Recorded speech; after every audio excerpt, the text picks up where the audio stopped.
6 things to avoid when you're about to take your acting headshots. Number 1, not getting a full night's rest before your headshot session. Getting a full night's rest is really important if you want to look good at your session. Sometimes I have actors that come in that I can tell were out late all last night, and it shows because they have bags or their circles are, dark, and they just look run down and just like, bro, what is going on here? Or they have low energy. Please don't show up to my studio with low energy. Get a good night's rest and dedicate the night before or the day before for your session so that you can get an adequate amount of sleep. 2, not planning your outfits with me before your session. I literally tell my clients to text me pictures of the outfits they have before they even come to their session so that they can ensure that they have pre-approved fits that work for them. Sometimes people will show up and bring outfits that just do not work, and I'm just like, well, you didn't listen, so we're gonna make the best of what we got, but probably not gonna help you in the end. Make sure you coordinate the outfits you're planning to wear for your headshots with your photographer or with your agent. 3,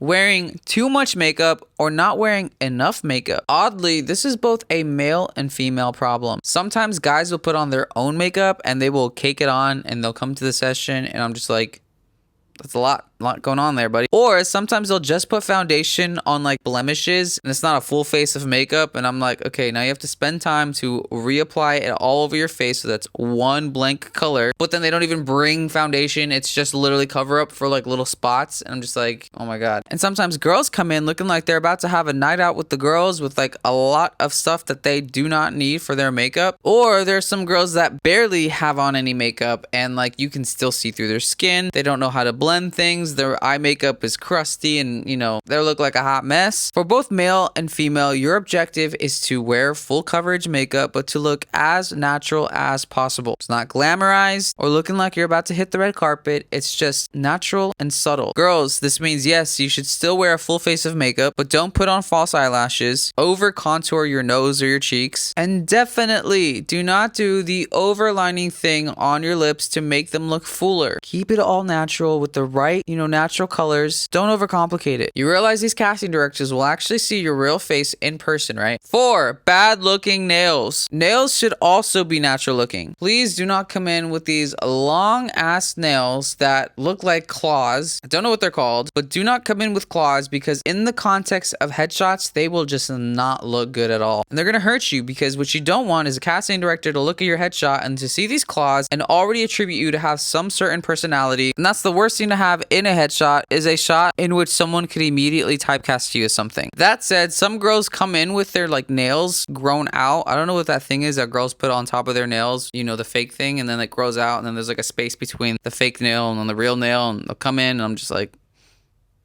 I can see it. So make sure that that's taken care of. Either get it reapplied or whatever it's called and fix that stuff, or get it removed. Also, some girls come in sometimes with like paint chips, like their nail isn't one color and the paint is falling off. Yeah, you guys would be surprised what I've had to deal with before. So come in with natural looking nails that are clean and ready to go, because you will see it when you're crossing your arms, which is really the only instance that you'll see the nails is like when people cross their arms. But when you have the claws, that thing is like climbing up from under the shot and like about to Freddy Krueger someone's face. 5, not knowing what kind of shots you need. Some clients show up to their sessions still not knowing what type of shots they need to get for their acting career. Is it commercial, theatrical? You should know this before coming into your headshot session. In fact, you should have this figured out before you even send me pictures of your outfit choices, because you need to know this as you're putting together your looks to send me. 6, not changing up your looks enough to show your range. Every headshot of yours should show a different side of you, and I'm not talking about your angles. Some guys look different when their hair is pushed back out of their face, and you can see this on my TikTok feed. If you look at all the covers, I have different hairstyles, and having these different hairstyles gives me different looks for each of these videos. But yeah, some girls will look different with their hair down, or when their hair is half up, half down, or in a ponytail. Plan to figure out ways to change up your look in your shots so you don't look the same and you give some sort of dimension, some sort of interesting thing about you. If you avoid these things, you'll have usable and effective headshots.